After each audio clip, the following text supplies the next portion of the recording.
Hello everyone, మీరు వీడియోలో చూస్తుంది మా అబ్బాయిని. నా కార్ క్లీన్ చేస్తున్నాడు. ఎవ్రీ వీకెండ్ నా కార్ నేను క్లీన్ చేసుకుంటాను. ఆయన వచ్చి నేను కూడా హెల్ప్ చేస్తానమ్మా అంటాడు. ఇంకా నేను టీ పెట్టుకుంటుంటే కూడా షుగర్ ఎంత వేయాలి, టీ పొడి ఎంత వేయాలి, వాటర్ పాలు ఎంత వేయాలి చెప్పు నేను వేస్తానంటాడు. దోశ పోస్తే నేను దోశ పోస్తానంటాడు. కూర ఏదైనా చేస్తుంటే నేను గరిటతో కలుపుతానంటాడు. లేదా నేను సంతకెళ్ళి కూరగాయలు తెస్తుంటే నాతో పాటు ఓపికగా వచ్చి తిరుగుతాడు. సో ఇలాంటి పనులు నేను ఆయన్ని బాగానే ఎంకరేజ్ చేస్తాను. స్టవ్ దగ్గర ఏమైనా హెల్ప్ చేస్తానంటే ఆయన సేఫ్టీ చూసుకుంటూనే చేయమని చెప్తాను. ఇలాంటి పనులలో పిల్లల్ని చిన్నప్పటి నుంచి ఎంగేజ్ చేస్తేనే వాళ్ళకి అలవాటైతాయి రెస్పాన్సిబిలిటీస్.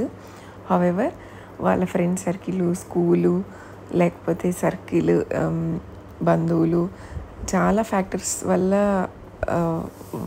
ఇంపాక్ట్ ఉంటుంది. మన సైడ్ నుంచి మనం 100% efforts పెట్టగలగాలి.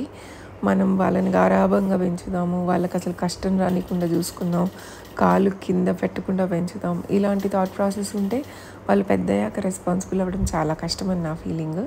Thank you for watching.